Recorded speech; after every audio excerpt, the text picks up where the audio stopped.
Bueno, buenas noches, profesor y compañeros. Nuestro grupo, el cual está conformado por Francela Lobo, Chile Cambronero, Manuel Céspedes, Eduardo Mora y mi persona, Víctor Quesada, les vamos a hablar sobre la correlación de los inhibidores de la síntesis de folato.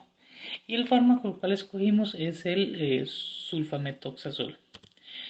Como características bioquímicas de los folatos, tenemos que estos son compuestos conservados en todos los organismos.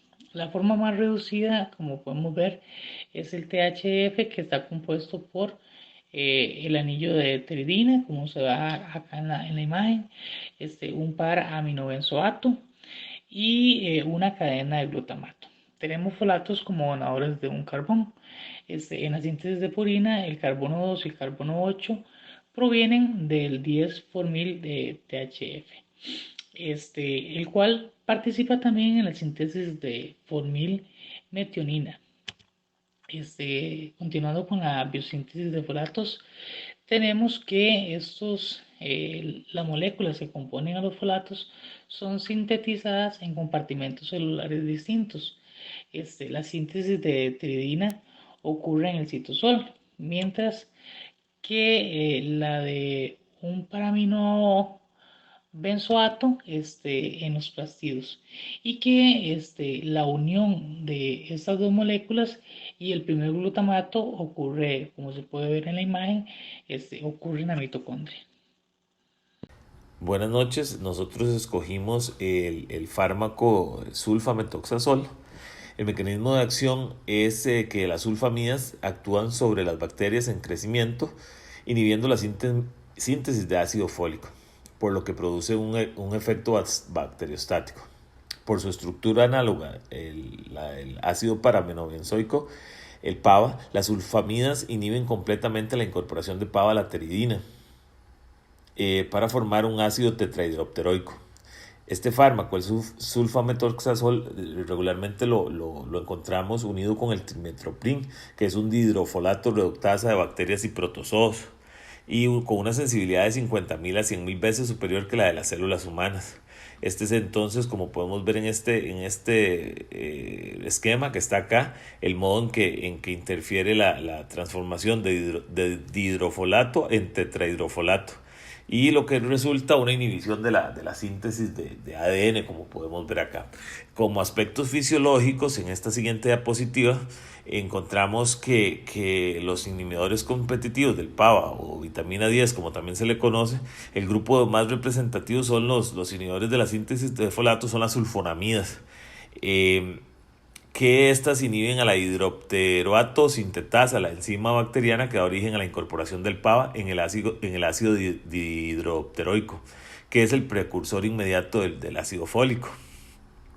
Se puede decir entonces que las sulfamidas son antifolatos, que su función es inhibir el crecimiento de las bacterias, ya que no permite que se sintetice el ácido fólico, que es esencial, ¿verdad?, para estas. Entonces es un proceso que es suprimido, no hay purinas para formar el ADN de las bacterias, y también, como podemos ver acá, los principales son la mafenamida, la sulfadiazina argéntica, el sulfametoxazol, el sufisoxazol, la sulfatamida y el succinil sulfatiazol. Ahora, en cuanto a los aspectos patológicos, este tipo de fármacos se utiliza en infecciones urinarias, gastrointestinales, infecciones respiratorias tanto del tracto superior como del inferior, en el tratamiento y profilaxis de la neumonía causada por Pneumocystis carini en pacientes inmunodeprimidos.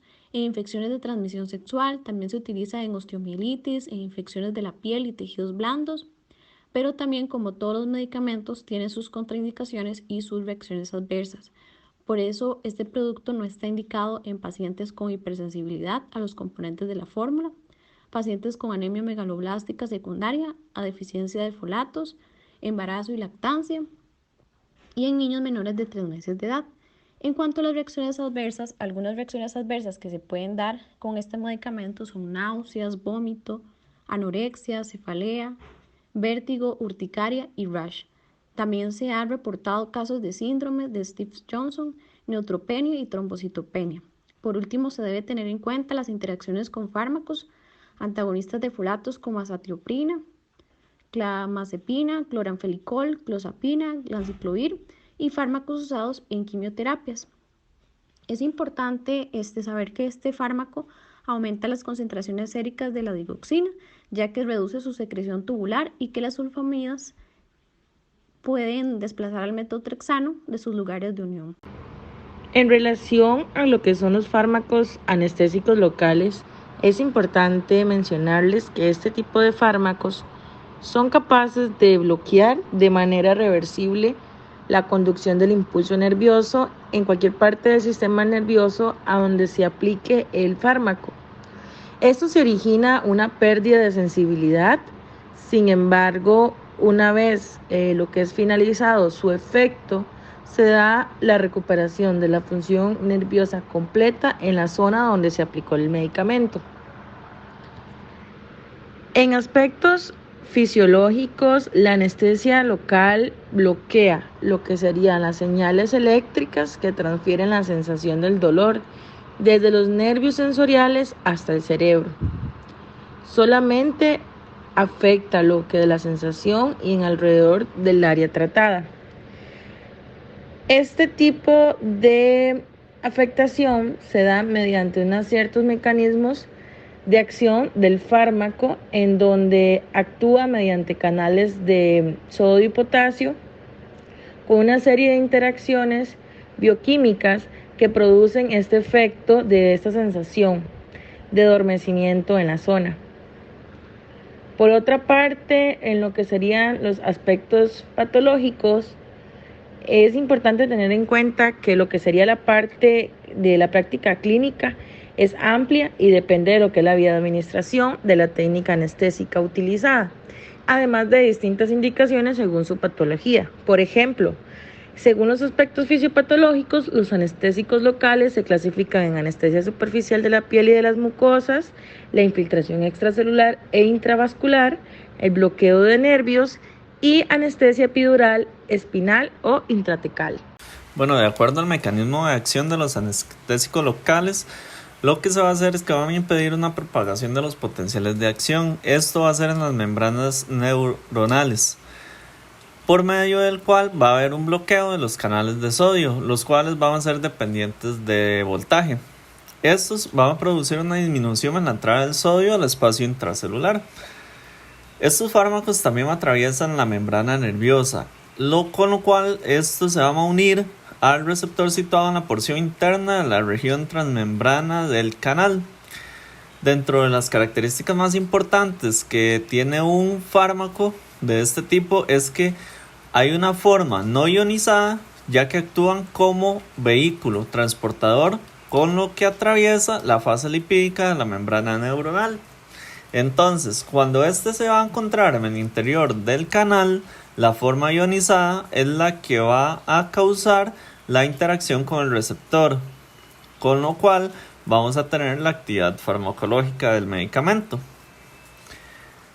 En este caso, cuando el canal se bloquea y pasa a un estado de inactividad, va a producir un valor del potencial de acción en el nervio por unidad de tiempo va a ser mucho menor. Entonces, de tal manera que al aumentar la concentración de anestésico que interacciona con el receptor, se va a alcanzar un bloqueo completo, siendo entonces el nervio incapaz de despolarizarse.